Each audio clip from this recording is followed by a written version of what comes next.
Hi, I wasn't there for a long time, but for one, I was busy, and second, no one even watches those videos, but who cares? I care, but anyway, I already wrote an essay about the transition and published it on my Substack, but it was written in Polish, so I decided it would be good to also make a video about it, especially that I don't have other ideas for videos, and I wanna try the animated format. It won't be that previous essay just translated word for word, but it will help me remember my points. I wrote it not even half a year ago, but I have a bad memory. So yeah, I detransitioned that summer before I switched between calling myself trans man, non-binary, or gender fluid. I spent around year and a half on testosterone, and I used male name even longer. But at some point I started feeling more feminine and not in like a femboy way, so I decided to go back to being a cis woman. Well, perhaps it's more complicated than that and more fluid, but I was tired with overthinking it and seeking a perfect label and decided to just go on with my life, go with the flow, and do what feels good at the moment. But I felt a bit scared before coming out, if you can even say you're coming out as a cishet woman. And mostly the reason was that I can be paranoid and make up scenarios, but I was actually worried that it's gonna sound bad. After all, usually when you hear about the transitioners, it's in statistic bullet by terms that who the X% of people regret transition, or when you seek for the transitioners talking about themselves, they are supporting the right wing and being like, yeah, I transitioned because I was brainwashed by leftist agenda.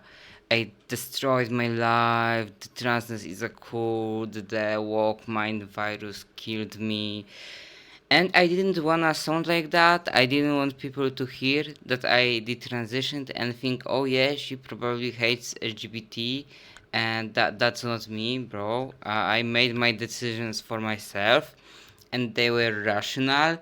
And yes, I have BPD, and psychologists hesitate to allow transition to BPD folks, but transitioning required a year of visiting specialists, and my masculine life lasted a few years, and it's hard to call it a whim or a manic episode.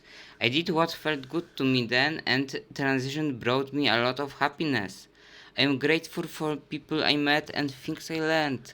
I just stopped when I decided that it's no longer what I want in life.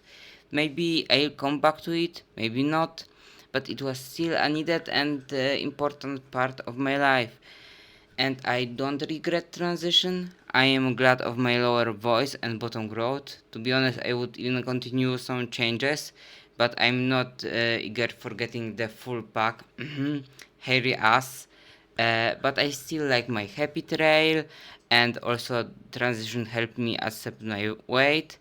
And for people afraid that if they take a risk and transition, it will be irreversible, a lot of cool stuff is irreversible. Tattoos, kids. Though you can cover up your tattoos, and it's much harder with kids. Anyway, I have little beard that grows very slow without hormones, and I enjoy shaving it once in a while. But if you would decide to the transition and it bothered you, many changes are fixable. Just search about transitioning the other way. There's electrolysis or whatever it's called in English, and it removes hair pretty great. It's expensive, I heard, but that's like a capitalism problem, not transition problem.